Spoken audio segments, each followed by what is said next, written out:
Kulikayo nnyo Mukisa Ronald Omunyo live tukyeyongererayo ddala ebitongole ebikuumaddembe bivuddeyo n'ebigamba nti byakwongeramu amaanyi mu kukuuma bannayuganda n'ebintu byabwe.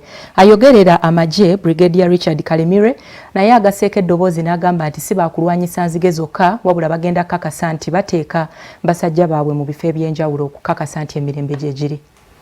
Ebitongole by'okwerinda byonna mu ggwanga erya Uganda bigumizza bannayuganda nti bigenda kukola ekisoboka okubakuuma era nti baweereza b'ebyokwerinda mu bitundu by'eggwanga eby'enjawulo ne mu byalo.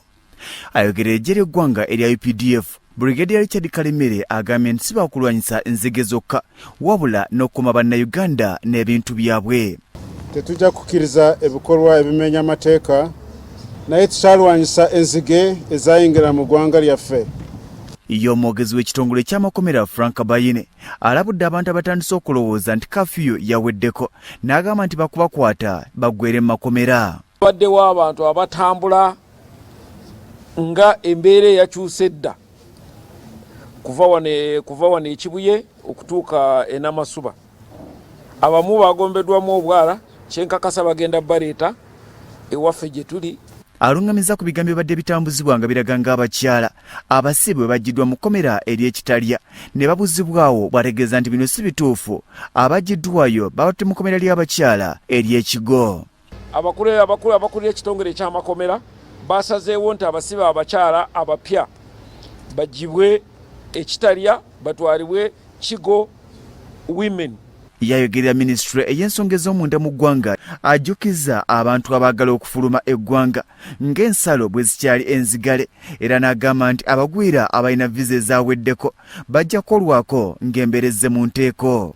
Kati abaali basasudde viza ne ziggwako tubaazaamu amaanyi nti musabe tujja kubatunulamu. Ate omwogezi wa poliisi mu ggwanga Fred Enanga ategeeza nti Uganda si ly'eggwanga lyokka eryongezzayo kafiyu n'ebiragiro ebirala era nga n'okuddayo amawanga ag'enjawulo agakikoze ku lw'obulungi obw'abantu baabwe. Eggwanga lyaffe erya Uganda si lye lyakasooka okwongerayo akabanga kano. Mulimu ensi eziwerako ezaasobola okwongerayo akabanga kano.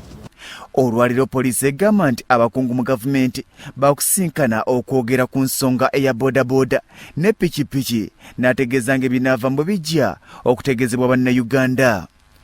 Ofiisi ya Katikkiro w'eggwanga olwaleero egenda kutuula basobole okwekenneenya ensonga ezeetoololera ku bannannyini bodaboda.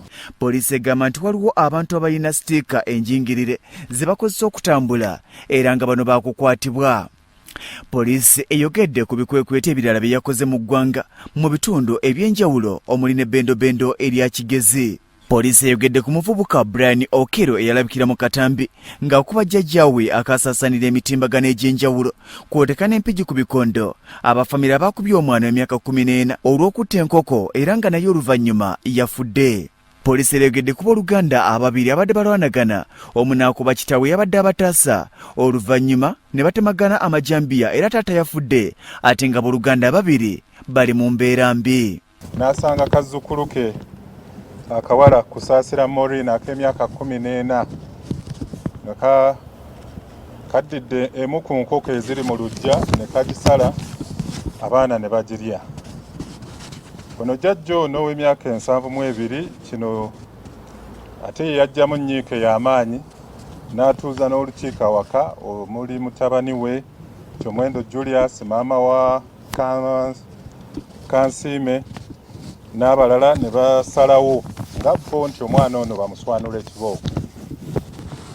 Omwana Julius yasituka omuvubuka n'aswanula muganda we ono bubi nnyo, emiggo gyali mingi zisukka ne mu 50. Kyeyakola ekibi ate n'amulinnyirira n'essambagere.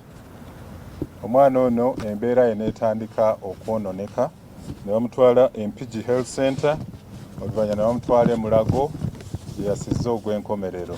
Bikusakidwa Robert Mutebi ne Edin Subuga ku Lwa Salt TV Omunyo.